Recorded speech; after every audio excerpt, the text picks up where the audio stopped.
I think the reason why actually most businesses don't remain in business is because they solve something that nobody needs solving. Stacey is the creator of Her CEO. Hi, and welcome to the Her CEO podcast with Stacey Caprio. The best advice comes not from your critics, but from those who are already where you want to be. Listen along with Stacey each week to learn from those who have already built their dreams so you can learn how to build your own. In this episode, we talked to Daisy, founder of Banish. Daisy was actually the number one person I wanted to have on my podcast when I was conceptualizing starting it. So I was so happy when she jumped at the chance to come on. I had seen her products online and heard her on several business podcasts, and her story is so inspiring to me. Daisy is one of those people who just gets how to start and run a business. She's able to break down complex steps into simple ones, and listening to her talk about her own business is so inspiring because it makes you feel like you could also easily break down the steps and start your own. She's also one of the nicest people I've ever met, so I wasn't surprised to learn that she's also from Minnesota, which is where I grew up and where the nicest people I've ever met live. Like Tuhian in the previous episode, Daisy started her multi-million-dollar company to solve her own problem. And then, once realizing how her solution could help others, she turned it into an incredibly successful business that has been thriving in its own unique niche for years. If you're looking to start or grow any type of business, you'll love this episode. Daisy has also developed her own products in-house and has gone through many testing iterations, and she talks about that, including her product development tips, her sales tips, and how she views business and life and mindset in general. So it's a great episode for anyone interested in starting a business or improving their life mindset. So let's dive right in and hear what Daisy has to say. Hi, Daisy. Thank you so much for coming on. I'm so excited to talk to you. And I was hoping we could start with you just going kind of through your background and why you started Banish in the first place. Yeah, thank you so much, Stacey, for having me on. So my background, I have had acne for forever. It started at a really young age when I was 9 years old, and it just got progressively worse. And it got so bad that, my skin would just start to bleed because the pimples would pop everywhere, and I just go to school and my face was all bloody. And it really affected my self-esteem, self-confidence. I joke that people knew me more by the name Pizza Face than by my actual name. Being the determined person I've always been, I wanted to find a solution for my skin. And I tried everything out there. A lot of acne sufferers did. And nothing would seem to work. In fact, it would actually dry out my skin and make it even worse. And then there was always the promise that it would get better, but it just never got better. And I was just trying so many different things. And we went to so many different doctors and everything. And yeah, I just felt in this despair because I've, had acne for 10 plus years and nothing seemed to work. And I kept spending money and I kept bleaching my skin. I kept doing everything to get rid of it. So I documented my struggle on my YouTube channel, which is still there today. It's Dazers89. If you look at some of the older videos, you can see the acne. Through my YouTube channel, I was able to kind of get out of my depression because it gave me a safe space to talk about my journey with acne. And I developed a small but loyal following of people who like to see, the real story of someone with acne. And I would review products, et cetera, et cetera. And then I started using more natural ingredients, and I became a very, very big stickler for research on different ingredients. So I would go through the skincare labels and just, pore over medical journals and just ingredients and stuff like that, and really do a lot of research in skincare products. And I realized that I was allergic, and I would break out towards many of the most popular skincare ingredients. So I eliminated that from my skin. I would, use my own skincare or, go to Whole Foods or an herbal food store and just make my own skincare. My skin actually for the first time started to get better, not worse. And I was like, I'm onto something here. And then I did microneedling, which back in 2011, 2012, nobody knew what it was. It was super not popular. I was recommended it by a dermatologist, plastic surgeon friend who told me about it. And then I applied vitamin C on top of it. And then people on my YouTube channel started noticing my skin, and they actually asked for my acne scars. Like, they were like, what happened to your acne scars? What happened to your acne? Like, it's all gone. And I didn't really realize it was that microneedling with the vitamin C, but it actually worked really well for my skin. And then people wanted to try whatever it is I was using. And so that's how Banish started. So it was basically me trying to solve my own problem, and other people noticed and they wanted to buy whatever it is I was using. And that's how it started back in 2013. Oh, I love that, how organic it was and how you were literally trying to solve your own issue. I think one of the things that drew me to you and your company was actually how vulnerable you were, I think, in starting that company, and even in something I think most people are scared to even just talk about, but so many people need your product and have really benefited from it. I was just wondering if you think there's a difference between trying to help people and then selling your product, and how you go about both of those things. I don't think they're mutually exclusive. I think for any business to be successful, you have to solve a problem that people have. I think the reason why actually most businesses don't remain in business is because they solve something that nobody needs solving, right? So your focus should always be to help people to solve your customer's pain point, and then the money will flow after. So I think it's really important that you're always focusing on helping people first and foremost, because if you're not helping people, then no one's going to buy what it is you're offering. Yeah, I agree.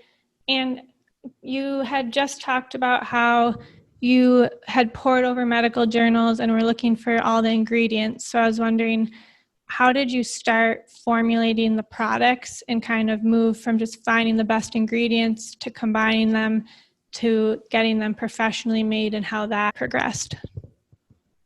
I would buy actually the raw component of the ingredient. You can buy them from different manufacturers of skincare labs and stuff like that. Then you can also go to specialty health food stores and get just the ingredient yourself. So I did that, and I would put it, it was by myself. Like, I was just putting it in glycerin or a water base and then putting it on my skin. But I actually saw really great results.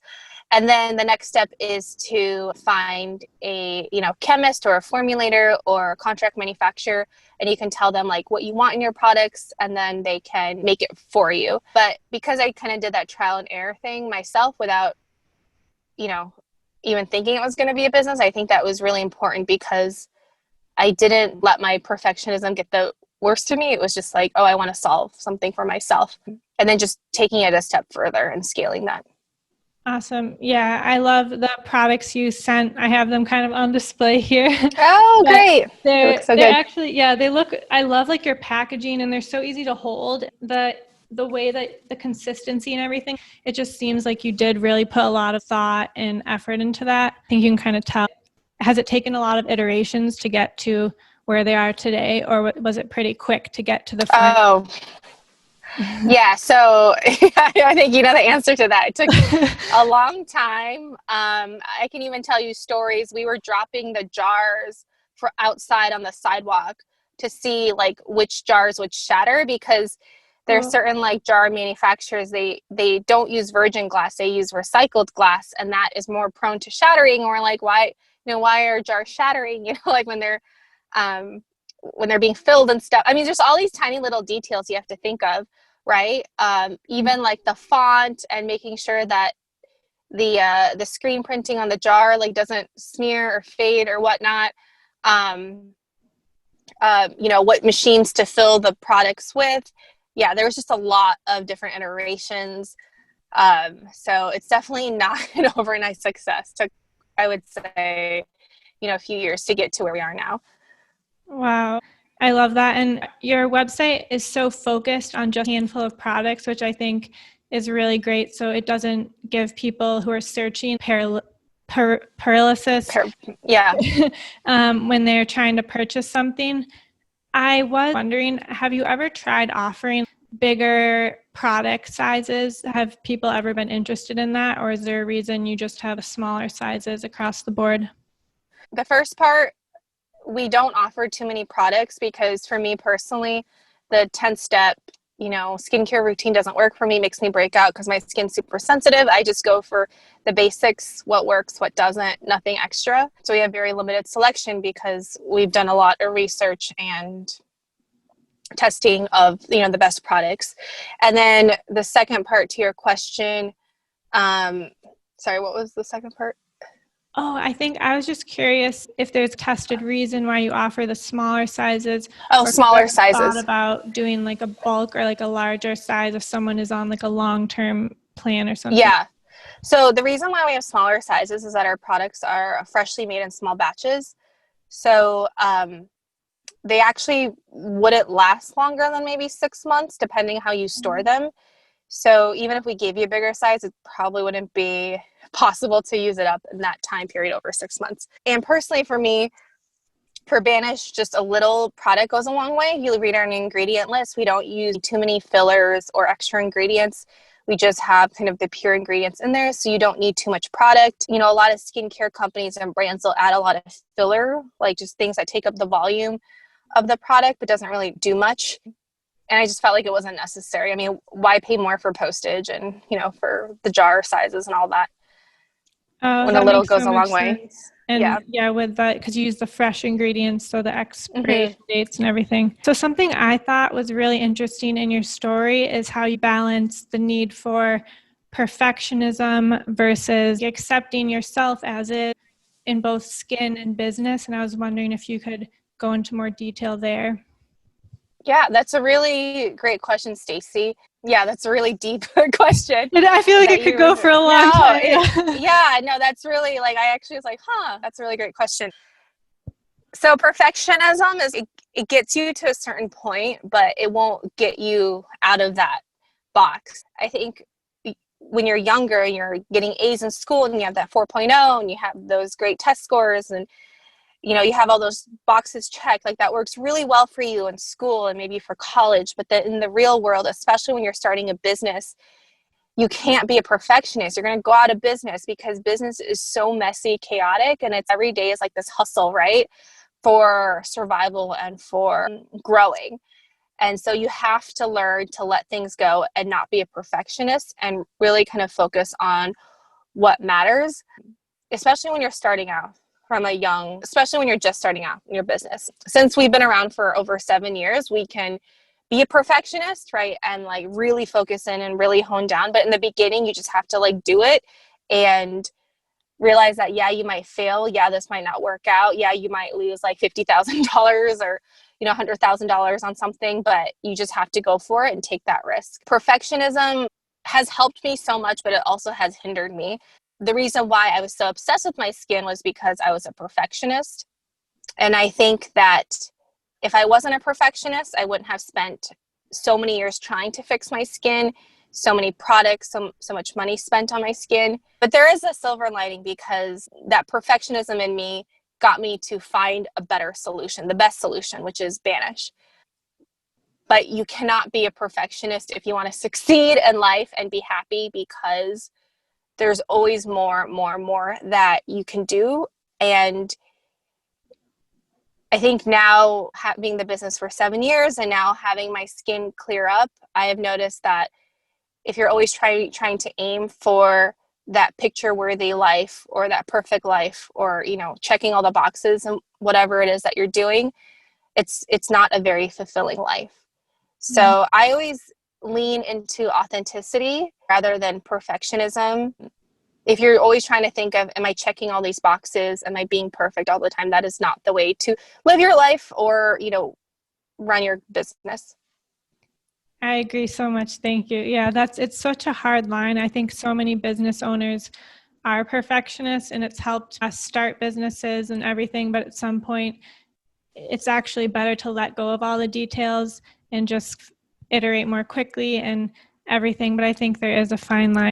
I was wondering, do you think as social media has grown in popularity, have you found customers being more obsessed with perfection and filters on Instagram? And do you think that has affected your business at all? So I think what's really cool is Banish. We've taken the opposite approach in social media. We actually showcase all of our warriors and customers with their acne. We never Photoshop any of the pictures or blur the skin out. We really showcase the acne scars, pores on people's skin. And I think that has actually helped us because people relate to us and they appreciate that, hey, we're not promoting the standard of perfection. And we're not saying that Banish is going to obliterate, your scars and give you flawless, perfect skin, because no one skincare product or line can do that. But what's most important is to accept all of that part of you, accept yourself the way you are. And then let's use good skincare products and good skincare ingredients. Remind myself, okay, Daisy, are you trying to do this so that way you can post it? Or are you doing this because you genuinely love this and this is who you are? So always try to not get into that rabbit hole of portraying this perfect image on social media, because none of us have that perfect image, no matter what it seems like on the feed. Yeah, I think that's so true. None of us are perfect. And when you show that in your marketing, I think people are able to kind of see themselves in it and see that maybe it could actually help them too. So your company is really based on, you kind of started from your own YouTube viral video, and then you've really used a lot of micro influencers and influencers in your marketing. And I was wondering if you have any fun stories about any influencer campaigns and any tips for people looking to start an influencer campaign. Any fun stories? Well, I feel like the influencers we've worked with, we've always had a long-term relationship with them, which has helped. For example, Kelly Kushner, My Face Story, we worked with her since 2016, and she was a college student. Her account was pretty small, but now she's blown into this huge skin positivity influencer, and it's been so great to see the growth of our ambassadors and to keep that long-term relationship with them. And we're all about authenticity and working with people on a long-term basis. We're not just like, hey, we'll work with you, and here you go, and then post about us. Okay, bye. We really want to empower not only our customers, but our influencers and our employees and our brand ambassadors. So we're all about trying to get them to be their best self as well. And in terms of tips on working with influencers, you have to realize that influencers are people at the end of the day. And I think it's a very, very hard job and career, because I have a YouTube channel. I would say I was an influencer. And I just know how much work it takes at the end of the day and how stressful the job is. It's truly a 24/7 all-encompassing kind of career. And so just treating influencers with that respect and knowing how hard they work to post content for you, I think is really important. Yeah, because it is a very, very hard job. And always trying to figure out how we can help our influencers too, and building that long-term relationship with them. And I also think the most important thing is finding influencers that fit with your values and your mission and vision. So if you're not going to find the right kind of influencer, it doesn't matter how big their following is. It's just not going to work out. We've had great success with influencers of 1,000 followers, right? And so for us, it's not about the number of followers, but it's really about, do they align with our mission and values first and foremost? I think that's a great way to look at it. It is more of a relationship and not just a, hey, here's our product and now post a photo. Because then it shows their audience that they're really serious about your product too. And I think it gives you more credibility, but it also helps them. And it's kind of a win-win. How do you view customer service? And is it something that you think has really helped your business long-term? Yeah, customer service is so important. I mean, they are the last touch point before someone decides to purchase the product. I think customer service is not going away, but you have to think about how your customers are changing. We used to have, for example, live chat, and then we actually got rid of it and we just focus on our Instagram DM, Facebook chat and stuff. We noticed that our customers, they don't like to email. Email is just a little bit old school. So like the DMs, it goes down in the DMs. So just focusing on where your customer is and making it as easy as possible for them to get their question resolved. And so we've noticed that the speed of response is even more important than the quality of the response. People just want their question responded ASAP. we live in an instantaneous society. So we're constantly having to evolve how we communicate with our customers.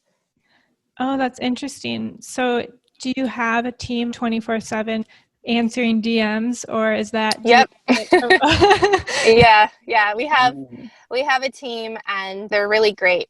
A lot of them have been with us for many years. It's really important that you're focusing a lot on giving customers information, especially like microneedling was pretty new. A lot of people didn't know about it. And because our products are so different, just giving our customers the information that they need so they can make the best choice for their skin. And is your team, are they on during work hours, 9 to 5, or is it around the clock answering? We used to have it around the clock, and then we kind of adjusted the schedule, but it's pretty much, we actually measure the metrics of the response time. So that's always measured. Oh, awesome. Yeah, I think the customer service is important. I never thought, whenever I have a question about a brand, I usually email, but I think the DM, it's so convenient. And when you get a quick response, it's really gratifying. That makes a lot of sense. So I was curious, are you intentional about growth right now? And what are you doing to propel that forward? Or are you just maintaining at this point? It goes along with the line of authenticity, or am I doing this to check boxes? There was a period where I was doing it to check boxes. Hey, we need to grow, right? And I think growth is important, but you need to grow the right way, and you need to be intentional about it, and it needs to make sense for you. So for me, it's not about having the biggest billion-dollar company if it's not authentic to who I am and who Banish is, right? I would much rather have it small, where we are today, if we can be authentic and control the future, than just having it be a huge brand, but almost like a sellout and just being like every other brand out there. To me, it's so important that we stick to our values and mission. And I always say, like, if we have to be like everyone else, then I don't want to do it anymore. So it's really important that we're growing in the right ways.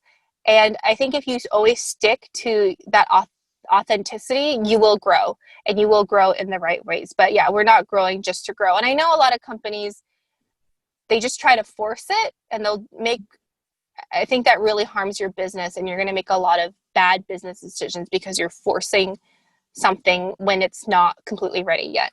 Mm-hmm. What would you say your strategy was during your high growth periods?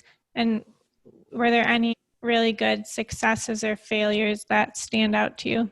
The strategy for the high growth period, it was kind of during that peak season of influencer marketing that really helped. But now influencer marketing is a whole nother ball game, and I think a lot of people are kind of tired of it. You always kind of have to pivot and kind of think about new strategies and new ways to kind of pivot it. We still do influencer marketing, but it's not like the way we used to do it before. Yeah, that makes sense. I was listening to a few other of your podcasts, and a few times you mentioned how you stuck to your intuition and did something against conventional wisdom, and it really helped. And it made me curious, what was an example of one of those times? And I also want to say that I resonate with that, and I think it's a really cool thing that you do have a strong enough faith in yourself to follow your intuition, and how it's really helped your company so far. Thank you. Well, I'm not perfect in that. There are other things I would follow my intuition for that I probably have not. But I do think it's important to not be, to really think and not be a sheep almost, and do what everyone else is doing. One example I would say is like selling on Amazon. So we actually only sell on our website, and many people are very surprised how large of a company we are just selling on our website, because they're like, how do you do that? And everyone told me, like, you need to get on Amazon. You do this on Amazon, you can make like, 5 times more revenue, blah, blah, blah. But to me, again, like, I'm not after the revenue. I'm after, creating a legacy and helping our customers feel most confident in their skin. So I felt like selling on Amazon wasn't going to serve that purpose. And we could focus more of the time on our website and building our brand. So I don't know what would have happened if we decided to launch on Amazon. I don't know, if things would have been different or not. But, that's just an example of, I wanted to stick to what our purpose is, which is to make all of our customers feel confident in their skin. That's first and foremost. So something like selling on Amazon wasn't really going to help us at that point. I'm not saying it won't in the future. Maybe that is the direction we go to, but at that point it didn't feel like the right thing to do. Yeah, that's a great little story there. Selling on Amazon, they actually take like a 15% commission cut. And then another big thing is your branding wouldn't be as strong and customers can't really contact you. So it wouldn't have the personal touch you're talking about, or like the strong branding that you guys have. So I almost think maybe that was a good decision, although it might be a good lead channel to kind of get new leads into the funnel at some point if you're looking for some sort of growth, but it's kind of the catch-22 there. So I think doing what you did, and you drove so much traffic via the influencer marketing, so it was probably a smart move to kind of focus on your website anyway. One thing I was wondering, when you see other people doing YouTube and Instagram marketing, do you see any mistakes that people make doing so? It's all about the authenticity. Like I'm telling you, like people think, oh, influencer marketing works. Okay, we have $1 million budget. Let's send these products to these influencers, and let's take them out to Tahiti and all that stuff. But if it's not coming from a genuine, authentic relationship, people can see right through that. I mean, just because, you give, I don't know, like you pay Kylie Jenner $1 million for a post. I don't know if that works or not. Like we haven't done it. That's not in our budget. But people think, oh, okay, it's gonna like blow up and blah blah blah, and it might. But if it might not either. So yeah, I think influencer marketing is very different than it was 5 years ago, and it all has to be very authentic. You can't just get people to post about you. There really has to be a story, a relationship, consistency, even the influencers, like how they talk about your product, like do they have that light in their eyes when they talk about your product? It really makes a difference. So yeah, it's all about that authenticity. I think a lot of the times when I've heard about people doing influencer marketing, it is like money for product and they don't focus on the relationship or actually making sure the person likes their product. That probably makes all the difference in whether their recommendation really resonates. Do you see a lot of returning versus new customers? And do you focus more on one or the other? We have a lot of our sales are from returning customers. We do have a very special loyalty program. So we call our customers soldiers, right? Because having acne is a struggle and it's a hard thing to go live your life when you have acne every day. And then we call our loyalty program our Banish Stars program. And we have different tiers of our loyalty program, from general to captain to soldier. So we do focus a lot on loyalty, but it happens pretty naturally. Like people like the product, they like the experience, and then they'll repurchase again. We've done a couple like freebies with the loyalty, but if people like your product, they're going to come back. So there hasn't been too much of a push on that. Awesome. That's interesting. You have the loyalty tiers and everything. We can close out with, if you want to go over, explain your products and why they're so good and maybe how they work scientifically in case anyone's interested in giving them a try. Our products are hand batched in Pasadena, California. So we have a team that goes in there, early in the morning. They actually make the products, fill the products, and ship out your orders. Our business model is a little bit different in that we don't do a run of 100,000 units and fill the products with a bunch of preservatives and chemicals to maintain the shelf life of the products. And this is why we don't sell in retail stores. We don't sell Ulta, Sephora, Target, whatever, because our products are so fresh. So when you order them, they will, be shipped out the next day or the day of, and then you'll get them, a couple days later. And because our ingredients are fresh and we only use like the pure ingredients, there's really not too much negative reaction to the skin. So the ingredients really can do what they're best known to do, which is work. So the problem I had with skincare before was they just put so much into skincare, stuff that you don't need, fragrance, artificial colors, the filler part, and that made me break out. So because we don't have any of that, that's kind of what makes Banish different. Our ingredients are incredibly fresh. I have a video of, for example, our Banish oil. when you get it, it's clear, but if you leave it out for a few months, it'll turn orange. And most vitamin C serums, when you purchase them, they're already orange because they already color them because they don't want you to know how long it's been sitting out there for. I could go through every single product and bore you with that, but that's really what makes Banish different.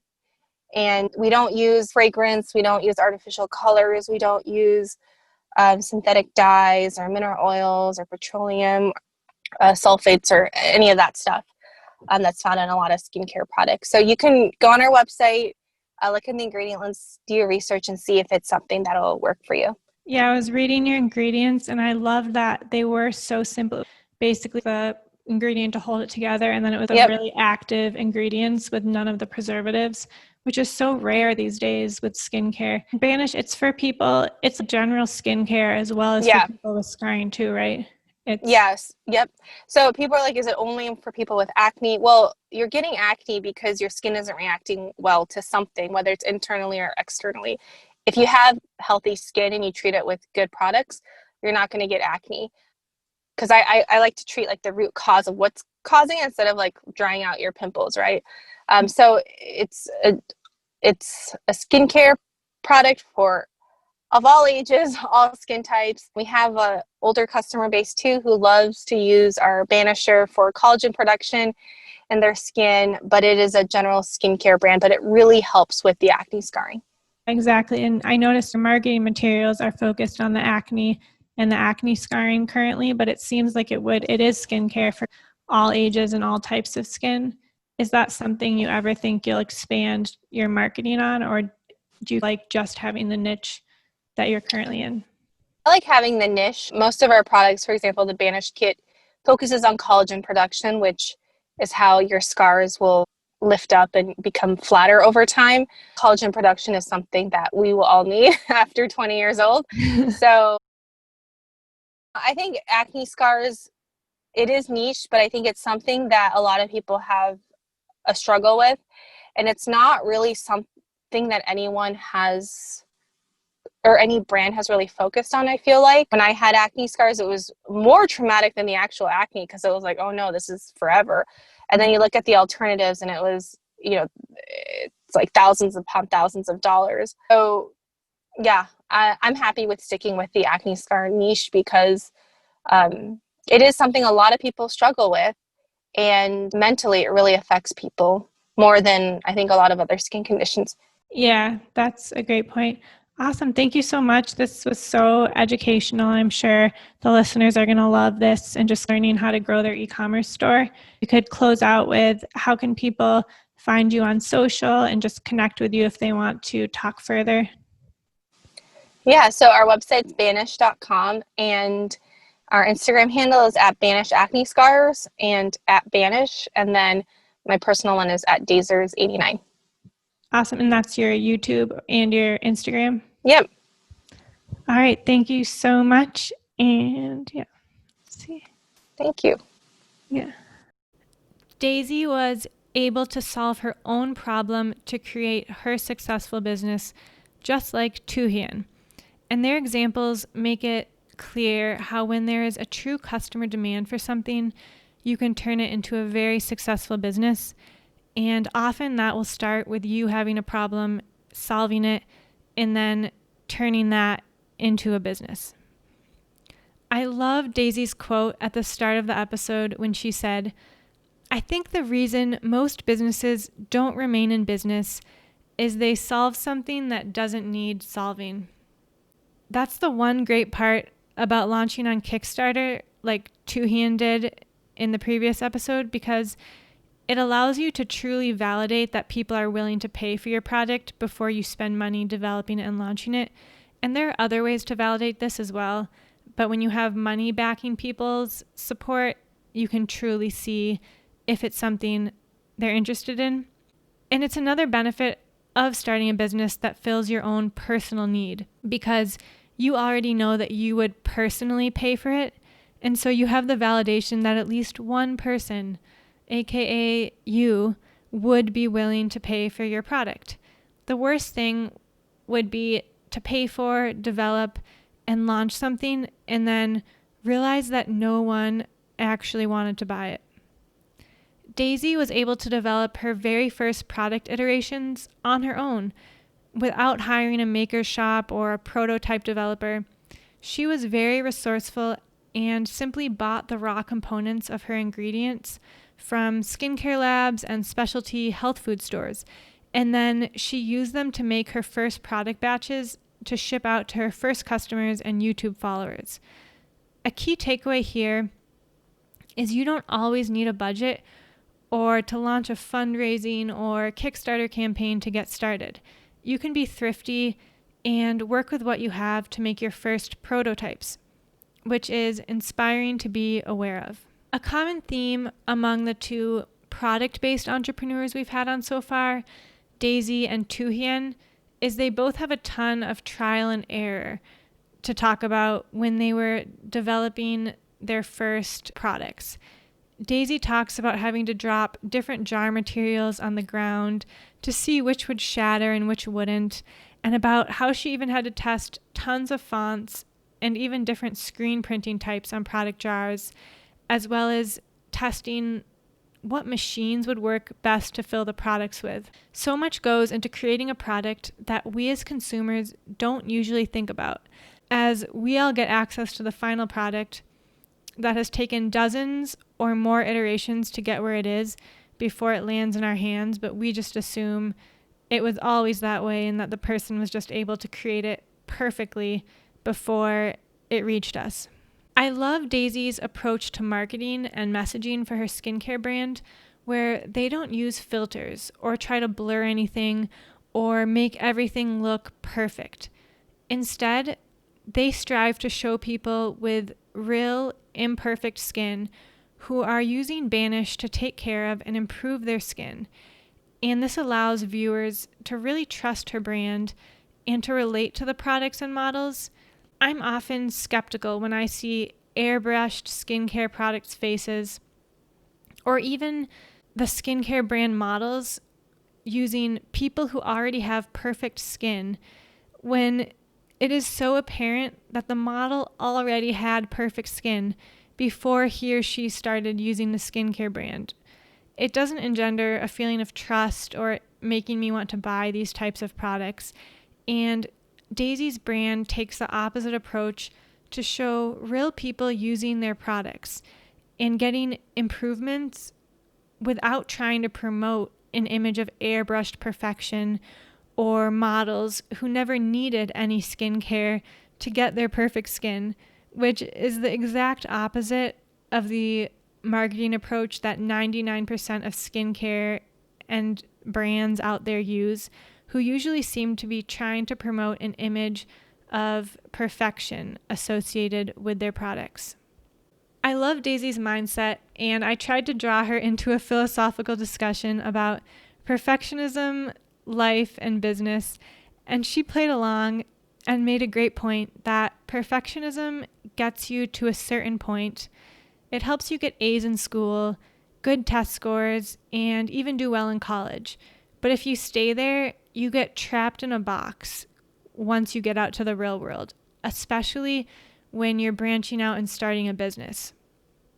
Because business is messy, and if you try to make everything perfect, you'll end up going out of business. She talks about you have to learn to accept things as they are and work with where you are in business. Business is messy and it's chaotic, and every day there are new challenges. You're striving for growth, and you have to learn to let things go.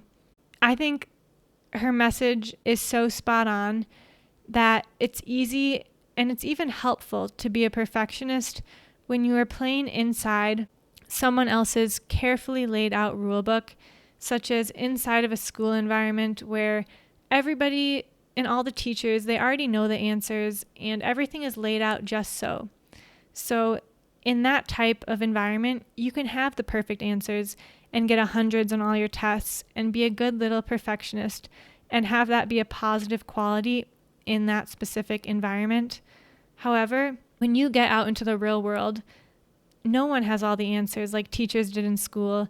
There are no clearly laid out rules and boundaries. You're the one who has to set the boundaries and the goals. And when you're directing a business, you'll encounter a lot of no's, a lot of failures, and a lot of the unknown. And if you're trying to make everything perfect, and if you're striving to only get yeses and never ask questions that you don't know the answer to, or to never venture into unknown territory, such as creating your first product prototype if it's something you've never done before, then you'll be stuck because you'll be waiting for somebody else to set the rules, to tell you what to do, to give you your homework book and direct you and give you the perfect lines to color inside. I think that's why it is so hard for some people to go out on their own and start a business, because they are used to having someone else hold their hand and help them do their work in a perfect simulation. Whereas when you're building a business, you're the one creating the coloring book, not the one coloring inside of the lines. So it can get messy, and Daisy's mindset is spot on, where you really do have to be okay with where you are and with everything not being perfect when you own a business. Daisy launched Banish as an influencer from her own YouTube channel, and the company was built partnering with influencers. I love her perspective on having a long-term relationship with influencers and how she tries to find smaller influencers who fit her exact brand values, her niche, and then to support them and watch them grow with time. She's had some influencers start out really small. She saw something in them, gives them the Banish products and supports them, and then has grown with them, which allows her brand to grow along with the influencer, which ends up being a better value for her brand and also a great opportunity for the influencers that she's able to partner with. So it's really creating a win-win relationship with influencers that is the best way to help your business grow over time. She talks about how important the authenticity is in the influencer marketing, and if the influencer recommendation is not coming from a genuine, authentic relationship, that how people can see right through that, and how it's important for her to make sure that you can see the light in the influencer's eyes when they talk about your product. I think this is so important and so true, especially today with so many influencers who overdo brand promotion because they're trying to make a living. And I find my eyes glazing over on an Instagram feed when I see promoted products, because I know they're promoted and I really don't trust that they're actually good. The only time this is different is when the person talks about how they were using the brand before they became a sponsor, or when they seem genuinely excited and in love with the brand they're talking about. And I've actually purchased some types of products from people who are genuinely excited about them, who seem to genuinely love the product. But I try to avoid products that are purely ads and that the people don't connect with. So I see exactly why it's important to find the authentic influencers when you're doing the influencer marketing. Daisy talks about how, as a business owner, it is really important to think and not be a sheep and do what everyone else is doing, something I really resonate with. In my own experience, one particular moment that really resonates with this is when I followed my gut when every other person in my life was telling me not to, was when I left my stable 9-to-5 job to go out on my own and live with my grandma to start my own company, which was 4 years ago. I was breaking every societal norm doing this, and even my dad was telling me not to until I was making more on the side. When I left my corporate job, I was only making $1,000 a month on the side from some t-shirt sales and some from the first website I had invested in. So I had to make my own decision that was very strongly against the advice of every single person I talked to about it, but it ended up being the best thing I've ever done. I do have to say, my mom and grandma were the main two people supporting my decision, and my grandma has always encouraged her kids and her grandkids, aka me and the others, to do what they love in life. She loves music and grew up singing in a band and traveling on the road. And she was always one to follow her own heart and encourage others to do so as well. However, I do have to put the caveat here that I do not recommend anyone leave a job or start something when they don't yet have enough to live on.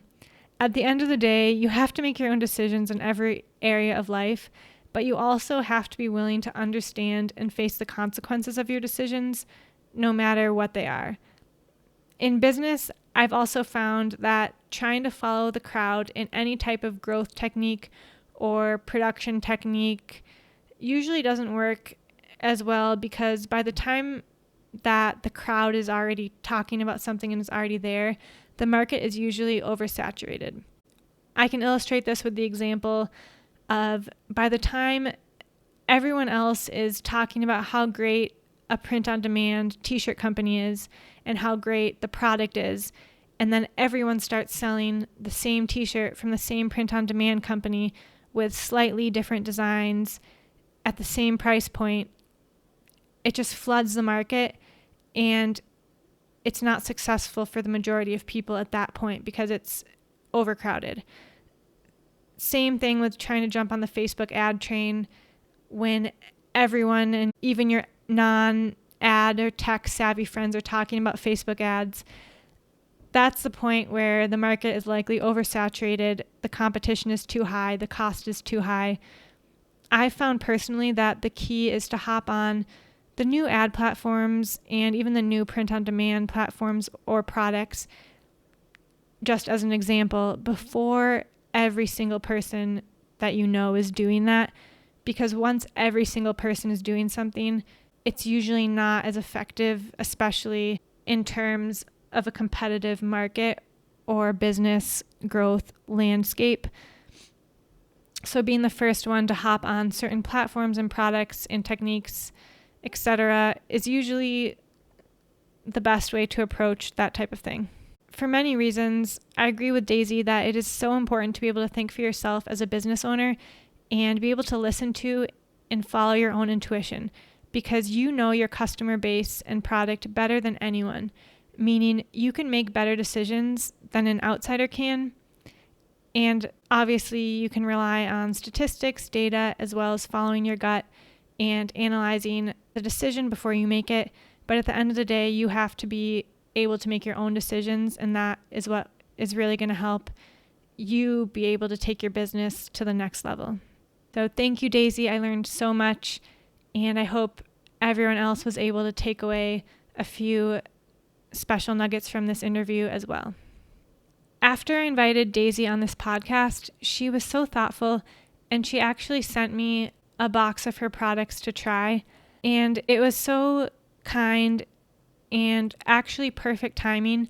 Even though I wasn't expecting to receive anything at all I wanted was to really talk to her and get insight into how she built her business and her mindset, because I had been so inspired of seeing her on the other podcasts and learning about how she had built her business from the ground up. So the last year I worked a corporate 9-to-5 job, my skin actually got really bad in terms of acne, worse than it's ever been before, with large cystic bumps that I think were probably caused by stress from two personal things I was going through at the time, as well as kind of feeling stuck in my 9-to-5 in the sense that I really wanted to be doing my own thing at this point, not from stress from the job or anything, just from wanting to be able to have the freedom and be running my own business at that point, even though I wasn't quite there with my side income. So it was a little bit frustrating, and to have to be sitting in the office all day knowing that I wanted to be doing something else, as well as the personal things. So I think my emotions were kind of triggering those skin changes. And like Daisy has talked about, your skin changes are usually trying to tell you something. So if your skin changes and you get more acne or something else, it's probably because you're not eating right, you're not putting the right products on your face, or you have emotional things that are triggering your skin and your hormones. So I had that really bad acne for probably a few months or even a year, likely due to the hormones. At that time, my inner world was showing in my skin, and the effects of that actually stayed for years after the acne on my skin cleared up. As Daisy mentioned, the after effects of acne can often be worse reminders than the acne itself, since they tend to last for longer if you don't do anything to help them improve. Before the year my acne got really bad, the extent of my skincare routine was moisturizer and the occasional SPF. However, since then, like Daisy, I've researched and tried a ton of skincare products to try to even out my skin and help it get back to normal. This past year, I found a few products that have really helped my skin improve to where I feel it's almost back to normal, with copper peptides being one of my favorite new finds. One fortunate thing from all of this is I realize how important it is to take care of your skin, even when it looks great already, because skincare makes a huge difference, even on technically perfect skin, because everyone ages and is affected by their environment. Anyway, I read all skincare and incidentally food ingredient lists methodically, and my opinion is that most skincare products are overpriced and don't have effective ingredients, even some that actively damage your outer skin barrier, even though they have temporary positive superficial effects such as hyaluronic acid, which makes your skin appear smooth and moisturized, but it isn't actually good for your skin because it breaks down your outer barrier. Of course, I read all the ingredient labels on the products Daisy sent, and her products have such natural, pure ingredients that are packed to the brim with effective ingredients that actually work. I want to preface this by saying this is not a paid ad. It's not a sponsored ad. Daisy isn't even expecting this. I just really enjoyed her products and I saw huge improvements in my skin. So I just wanted to go over kind of what I saw and what I look for in skincare, because I think it's important for everyone to take care of their skin and their bodies. And this is just my experience with this particular situation and with Daisy's products. Daisy's products are different in that they're made to work because she wanted to make them work for her own skin when she was having bad acne scarring issues. They're not made like a normal skincare product, which is one that is just made to look nice so people will buy it in fancy packages so a marketing team can justify high prices, and where they just try to put filler ingredients, preservatives so they'll last longer, and make products that it doesn't really matter if they make a difference because people will buy them anyway because they're not sure if they're making a difference or not, especially if your skin is already normal. You don't really know if a product is working or not because you think, oh, well, my skin looks the same, or maybe it looks slightly better right after I put this on, so this must be working. It's really easy to sell skincare products that aren't effective because it's not an easy thing for an individual person to determine if a skincare product is specifically working or not. So Daisy's products are made to work because she needed gentle products that would also drastically improve her sensitive skin, some textural and color issues at the time. So she made sure to really research and make sure the products that she was using were actually effective and that actually had a difference in improving skin. This is why it is so important to do your own research, reading scientific journals and studies and finding what products and active skincare ingredients actually work with skin to improve it visibly and get results. Because companies with huge marketing budgets aren't going to be doing the research to find those pure ingredients that actually work. They're going to be packaging nice products, putting preservatives so they can stay on shelves longer, and making sure that right when you put the product on, there's a small superficial result, and then putting the fillers in and the things that don't really make a difference so they can sell these products at a higher price point. Anyway, the weeks leading up to the interview with Daisy, I'd been having some redness and texture issues, and right when I tried her vitamin C serum and cream, I saw my skin really brighten and the texture was smoothed out instantly, and especially as I slept overnight. Her products are gentler on my skin than others I've used, so it doesn't cause the redness and irritation that some effective products can also cause. And I found her products to be really effective in actually helping my skin look really glowy and smooth out the imperfections. Her products are gentler on my skin, so they don't really irritate it, and I really saw great effects from using it. I'd never used vitamin C-based products before, and using her products made me realize how the concentrated and fresh vitamin C really does help the skin look glowy and super healthy. Her products were really good and effective, top-notch skincare that I really saw give great results, especially for some of the redness and texture issues I was having. So I am planning to keep incorporating some of her products as well as some type of vitamin C into my skincare routine, even as my skin is getting a lot healthier and has been really glowing recently due to some of the other products I've been using and Daisy's vitamin C-based products. I'm actually really happy with where my skin is right now, and I think I can help it keep getting better and just feel healthy and glowing. I really don't take any amount of healthy skin for granted now and really do my best to try to take care of it when I do have it. I guess that's the benefit of losing something. You tend to value it more when you have it back in any capacity and are also then better equipped to take care of it for the future. Like Daisy says, it's not worth obsessing over perfection in your skin, appearance, or business, and instead, it's best to appreciate where you are currently and the things that you do have. I agree that you won't find happiness in superficial things, and even with the people who only want to be around you for superficial reasons. It's almost better to be imperfect so you can find situations and people who will want to be with you and support you no matter what you look like or how perfect or imperfect you are. That's my philosophical TED Talk for the day. Thanks for coming, everyone. I hope you enjoyed learning about business, mindset, and even some skincare advice mixed in with this episode with the founder of Banish, Daisy. Thank you again, Daisy, for coming on. I learned so much and appreciate the way you look at business and life. Also, listeners, let me know in the comments or email stacy@her.co and tell me if you prefer all video episodes or episodes with video intros, or if you're listening to the whole thing on a podcast app and don't care about the video. I'm deciding what to do for future episodes, and I'll keep your comments in mind when I record episodes in the future. Thank you for listening to this episode of the Her CEO podcast. I hope you took something away that you can implement in your own life or business. If you want to make me smile today, you can leave a 5-star review on the podcast player you're listening to.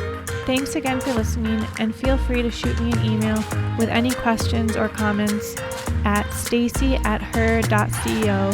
That's STACY@her.co. Thanks again.